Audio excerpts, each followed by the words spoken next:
Alright, we're continuing on with forms of a line, and I know I introduced a few things to you, or just I've mentioned this in passing a lot, is y equals mx plus b. And the reason why we're bringing this to your attention now is because when we start with direct variation with y equals kx, then the y-intercept was just 0. But I also want you to learn this form as well.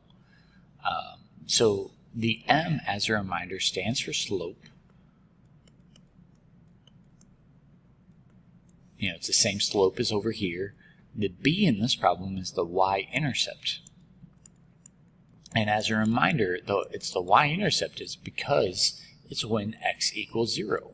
And think about if x equals 0 on this problem, anything times 0, 0 plus b is b. And I could do the same thing on this piece. You know, I can identify the y-intercept if I plug in 0 for x. Well, the difference now is the x1, y1 is represented by an ordered pair that is just one point on the line. You know, so if I wanted to, I could use the y-intercept of 0b. If I plugged in 0 in here and b and simplified it, I would get the same equation. So point slope really is the best thing for you.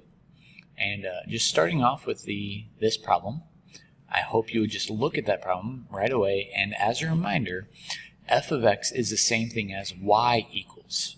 So this is the same form of what we've talked about. Y equals mx plus b.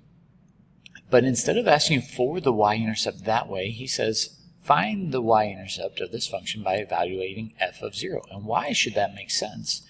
Well, you're plugging in 0 for x, right? And anything times 0 is still 0, plus 5 is 5. So that is your y-intercept just by doing that. And then the other piece about this is that the slope is 3. Okay, so for the general linear function, show that the y-intercept is always b. And I think I've touched base on this enough that it is sort of obvious. Well, the y-intercept is when x equals 0, so it makes sense to do g of 0. And as I mentioned before, anything times 0 is 0 plus b is b. So the y-intercept is always b. But getting away from that function is this equation. And as a reminder, if you ever see slope, that would be m. And then in this instance, remember we always write the x-coordinate first. So x1 will be negative 2. Let's actually write that out. x1 equals negative 2. And the y-coordinate will be 8. So when you look at this general form of an equation, this is called point-slope form. Why do we call it point-slope form? Is the slope, I think, is obvious. And then you leave the x and the y alone, but then what you have to do is replace the x, let's change colors, x1 with negative 2, and then you replace the y1 with 8. So if we ask you to rewrite it in this slope intercept form over here, well, what you need to do is start by distributing that 5 into the problem. So I'm going to leave that y minus 8 alone. But it's 5x. Remember, subtracting a negative is adding. And 5 times 2 is 10. And then from there, I could add 8 over. I'm a little ahead of myself. So this final answer would be y equals 5x plus 18. And there is a way that you could check your work if you do this correctly. Because remember, when x is negative 2, you should get 8 for your y-coordinate.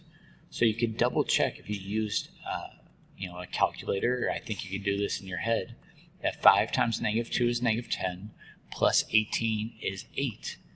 Well, that's what we were supposed to get. We were supposed to get, and maybe I wrote 8 on the wrong side for you to be confused. But yeah, this is a true statement. So yes, we have a point that works. And we can use that same thing when we look at this. Now, the difference with the next problem is reminding you from geometry. And I don't know how much reminding you need, but in order to be a parallel line, the slopes are the same. So my encouragement to people, especially when they want a parallel to this and also pass through the point, so we're talking about point and slope. Point and slope. We'll use point slope form. Remember, point slope form is up there. So y minus the y coordinate equals the slope, x minus the x coordinate. If you need to write that over and over again, I would encourage you to do that. And as I break this down, just remind yourself, that you leave y alone, you leave x alone, and what are the other pieces? Okay, well, the slope is the same as what? The slope right here. So the slope would be 3/2.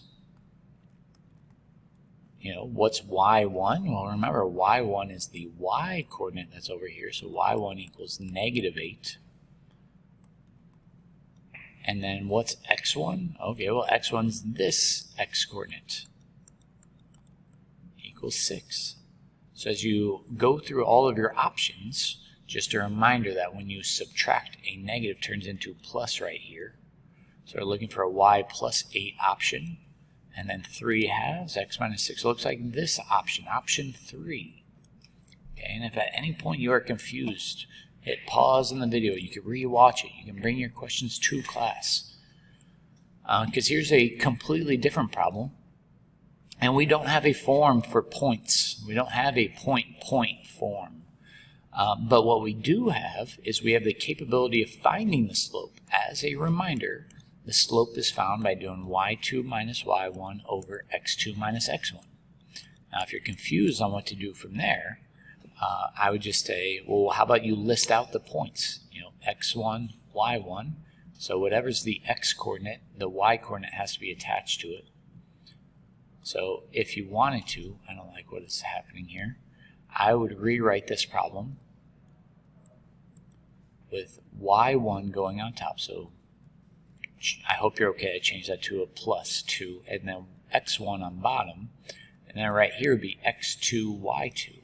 So y2 would be 4, x2 would be 20, and you can reduce that. Just make sure you add or subtract in the numerator, add or subtract in the denominator, and then reduce if you can. Both those are divisible by 3. So there's your answer to part A. So now what you can do is use point slope form. This is why we're walking through in this manner. And what we just found out is that the slope of this line is 2/5. And you may have forgotten, so I'll say it again, is you want to leave y and x alone, and then you can choose either of these points. Now, for the sake of ease, I'm going to use the same points here for x1, so this would be 5, and you choose the same y1 here. Now, whichever one you use for x1, you have to use the corresponding one for y1, so that's why it has to be written that way. So as we move on to letter C, they just want you to simplify that into slope-intercept form. Well, how do we simplify? Let's start by distributing. Scroll down a little bit. So y plus 2 is equal to 2/5 x. And what you can do is 5 times 2 is 10. I guess it's technically -10. Divided by 5 will give me -2. And then to get it into slope-intercept form, all I have to do is subtract 2 over. So we're at 2/5 x minus 4.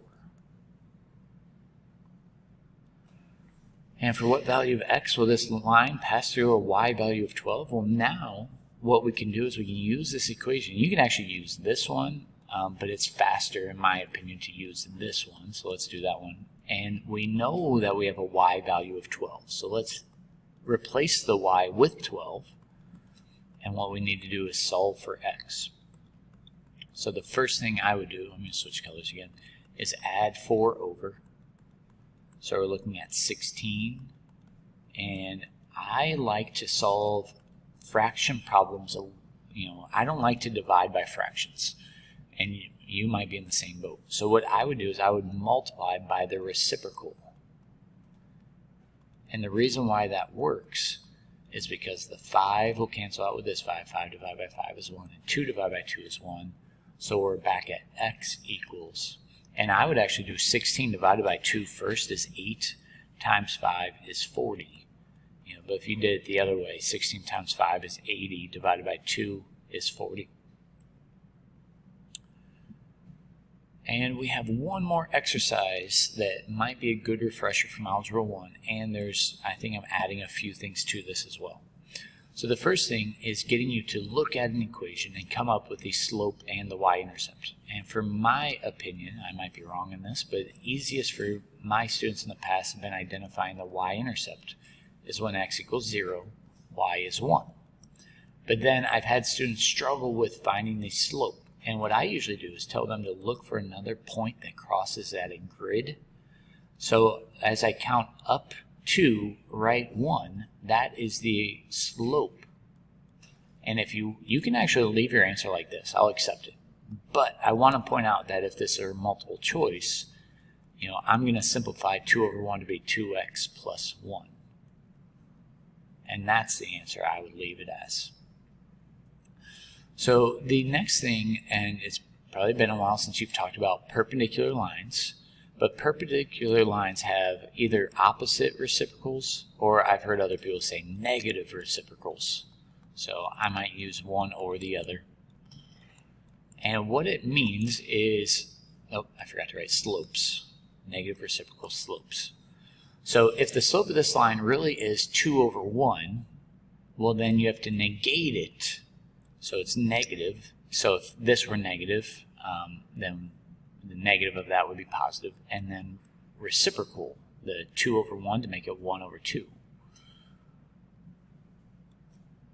So that's the slope. And sometimes I write a perpendicular, like it's upside down t as a perpendicular. So then from there, we want to draw a line that's perpendicular to that 1, 3.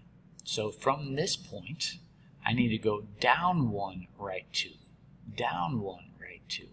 And I can also go backwards to make a perfect graph. Now, I'm not trying to make this perfect, but I also want you to learn really well. So I'm trying my best to draw a perfectly straight line. And sometimes you'll see me write a perpendicular symbol in there to show that that is supposed to be perpendicular. So I'll put a little check mark there like, hey, I did my job. And now I need to practice writing the equation of that. And what I would do is I would use point slope form again. So y minus the y coordinate, I'll write it out again, equals the slope x minus the x coordinate. Because I don't know how many of you would look at that and know what that y-intercept is right away. If you can, you're welcome to it. But what I would do is just use the y coordinate from right here, the slope that we found from earlier, and then the x coordinate goes right there. And that's a good enough answer. It's actually the answer they want because they asked for it in point slope form. And then the last piece is, does the line you drew, so the perpendicular line, does it contain the point 30, comma, negative 15? And some people go to a graph and they look and they try to see, is it going to hit 30, negative 15? Or what you could do is simply go to this equation we came up with and plug in negative 15 for y. And plug in 30 for x. And see, is it an equal statement? And what you'll see when you reduce this, 30 minus 1 is 29. Well, I hope you would say 29 halves is not equal to negative 18. So therefore, this answer is no. And that's really what we're trying to answer. And that's as simple as it can be to get the right answer. And you should be ready for the homework now.